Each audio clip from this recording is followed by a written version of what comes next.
Today, let's dive into one of the most powerful and, honestly, tragic stories ever told, the reign of King David, from the book of 2 Samuel. I mean, it's a story that has everything: a shepherd boy who becomes a king, a national hero who becomes a terrible sinner, and a father who has to watch his family get torn apart by his own choices. And really, this is the question that hangs over the entire story. It gets into the incredible weight of leadership, the way power can corrupt even the best of us, and the just devastating fallout from a single moral failure. It's a question we're still wrestling with today, isn't it? You know this famous line? These are actually David's own words. He wrote them in this gut-wrenching poem after his rival, King Saul, died in battle. But what's so haunting is that these words end up becoming the perfect description for David's own life. Now, you might think David's reign kicks off with a big celebration, right? A crown, a party. But no, it starts in chaos. The kingdom of Israel is completely fractured, bleeding from a bitter civil war that erupts the second King Saul dies. So get this, the first thing David does when he hears his greatest rival is dead, he grieves. And when some guy shows up bragging that he's the one who killed Saul, probably expecting a big reward, David has him executed on the spot. Why? Because you just don't touch the Lord's anointed. It's this first act that tells you everything about David's character, at least at the beginning. He respects God's authority way more than his own ambition. So right away, the kingdom just cracks in half. David is made king, but only over his own tribe of Judah in the south. Meanwhile, Saul's general, a guy named Abner, props up Saul's son as the king for all the other tribes in the north. And just like that, a long, brutal civil war begins. The road to unity is, well, it's paved with blood. Over 7 long years, Saul's house just gets weaker and weaker. First, Saul's commander, Abner, decides to switch sides and join David. But then David's own general, Joab, murders Abner for revenge. Then Saul's son, the other king, gets assassinated by his own captains. And each time David makes a big public show of mourning and condemning the murders, which, very conveniently removes every single one of his rivals. So finally, with no one else to lead them, all the tribes of Israel come to David and make him king over the whole united nation. Okay, so with the civil war over and the kingdom finally united under one crown, David enters his golden age. This is him at the absolute peak of his power, his success, and, it seems, with the unending favor of God. And David proves he's not just a warrior, he's a brilliant leader.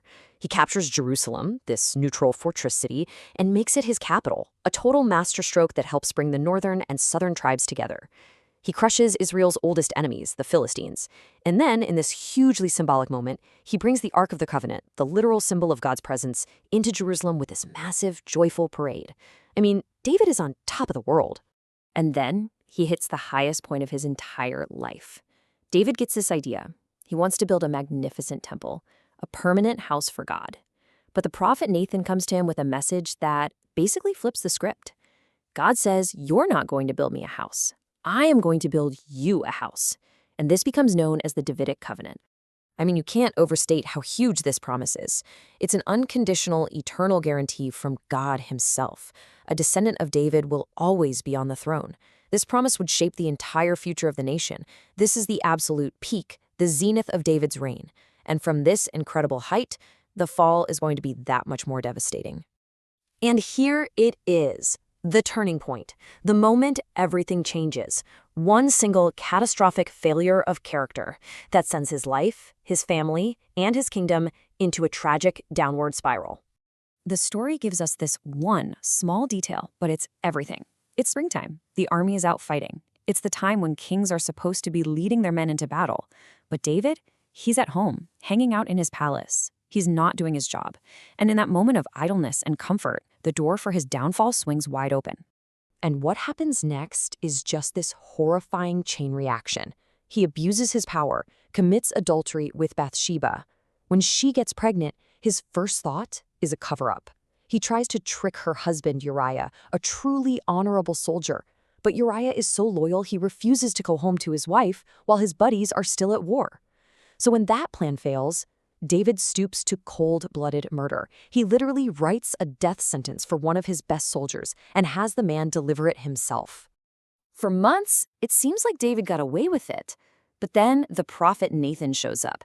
He tells David this story about a rich man who steals a poor man's only beloved little lamb. David is outraged by the injustice. He declares the man in the story should die. And that's when Nathan points his finger right at the king and drops the hammer. You are the man. The trap is sprung. David is cornered, and he's forced to face what he's done. David completely breaks down and repents, and Nathan tells him that God has forgiven him. He won't die for this. But, and this is a huge but, forgiveness doesn't erase the consequences. Nathan tells him the child will die, and then he delivers this absolutely chilling prophecy. The violence David used to cover his sin will now take up permanent residence in his own family. That prophecy is going to haunt the rest of his life. And that prophecy about the sword, it starts coming true almost immediately, and in the most horrific way you can imagine, through his own children. The brokenness David created now poisons his entire family tree. So here's the tragic sequence of events. David's firstborn son Amnon brutally rapes his half-sister Tamar. David hears about it and he's furious, but he does nothing. He's lost his moral authority, so he can't even bring justice to his own home. Well, Tamar's brother, Absalom, decides to take matters into his own hands. He waits 2 years, nursing this grudge, and then he has Amnon murdered in revenge. The royal family is completely shattered. Eventually, Absalom is allowed to come back from exile, but he's not interested in reconciliation. He's interested in power. He launches this brilliant populist campaign against his own dad. He hangs out at the city gate telling everyone who listen that he'll give them the justice they're not getting from the king. He slowly, methodically steals the hearts of the people, and then, when the time is right, he goes to Hebron and has himself declared the new king. And this leads to one of the most humiliating, heartbreaking images in the entire story. David, the great warrior king who conquered Jerusalem, is now an old man forced to flee his own capital city on foot. He walks away, weeping and barefoot, while his own beloved son marches in to take his palace, his bed, and his throne. It's just devastating. So now we come to the climax. The rebellion becomes an all-out civil war. Father against son. David, the general who never lost a battle, now has to fight his own child just to hold on to his kingdom. Right before the big battle, David pulls all his generals aside. His command isn't some brilliant strategy. It's a father's plea. He says, "Be gentle with the young man Absalom for my sake." But his general, Joab, is a pragmatist. He knows that as long as Absalom is alive, the kingdom will never be safe. So, when Absalom gets caught in a tree, tangled by his long hair, Joab ignores the king's command and kills him himself.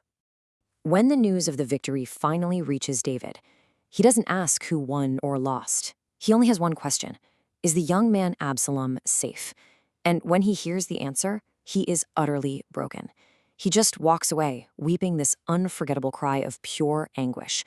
The victory that saves his kingdom is the single greatest tragedy of his life. He won the war, but he lost everything that mattered. And so we're left with this question at the end of it all. David's story is this incredibly profound and timeless tragedy. He kept his throne, sure, and that divine promise of his dynasty, it would endure.